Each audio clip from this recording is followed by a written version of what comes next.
Assalamualaikum warahmatullahi wabarakatuh.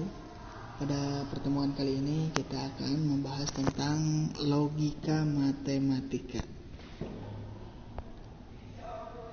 Nah, dalam logika matematika itu ada yang namanya converse, inverse, dan kontraposisi. Nah, dari sebuah pernyataan implikasi P maka X, jika P maka Q. Nah, inverse-nya itu ingkaran P maka ingkaran Q. Untuk converse-nya Q maka P. Untuk kontraposisinya ingkaran Q maka ingkaran P. Nah, ini untuk rumusnya. Nah, kemudian ada ekuivalensi. Nah, ekuivalensi itu pernyataan yang senilai atau pernyataan yang memiliki kesetaraan atau pernyataan yang mempunyai nilai tabel kebenaran yang sama, disimbolkan dengan strip 3 ya. Nah, pernyataan yang ekuivalen itu implikasi ekuivalen dengan kontraposisi. Jika P maka Q itu ekuivalen dengan ingkaran Q maka ingkaran P. Nah, converse dengan inverse. Jika Q maka P itu ekuivalen dengan ingkaran P maka ingkaran Q. Kemudian P maka Q ekuivalen dengan ingkaran P atau Q. Nah, kemudian ada negasi sebuah pernyataan. Nah, di sini P dan Q. Nah, untuk negasinya ingkaran P dan Q itu sama dengan ingkaran P atau ingkaran Q. Nah, di sini ada ya. Nah, untuk semua yang PX,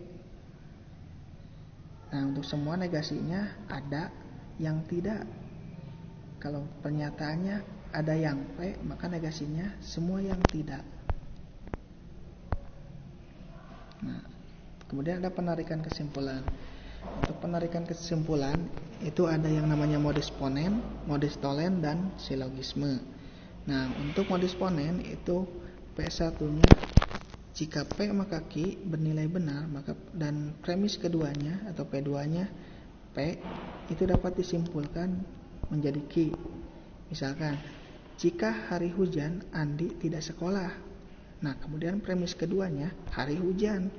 Nah, itu udah jelas, udah dapat disimpulkan, maka kesimpulannya itu Andi tidak sekolah. Nah, itu contoh penarikan kesimpulan menggunakan modus ponen. Nah, untuk modus tollens itu premis pertamanya itu P maka Q bernilai benar. Kemudian premis keduanya itu ingkaran Q. Nah, maka kesimpulannya ingkaran P. Nah, untuk silogisme, di sini ada kesalahan penulisan. Untuk silogisme, jika P maka Q premis satunya dan premis duanya, jika Q maka R, maka dapat disimpulkan menjadi P maka R. Kemudian di sini ada sebuah contoh soal kontraposisi dari ingkaran P maka Q maka ingkaran P atau Q. Nah, pertama kita ingat ingkaran dari semua adalah atau setiap itu ada atau beberapa. Nah, jadi dapat disimpulkan semua makhluk hidup perlu makan dan minum. Jadi kita rubah menjadi ada makhluk hidup yang tidak perlu makan atau minum. Nah, jadi diperoleh dari soal ini. Jadi kontraposisinya itu P dan ingkaran Q maka ingkaran P dan ingkaran Q.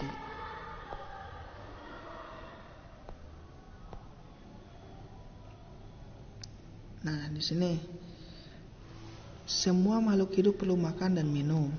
Nah, jadi karena tadi untuk ingkaran dari semua itu ada, berarti kita cari yang ada. Terus perlu berarti kebalikannya tidak perlu.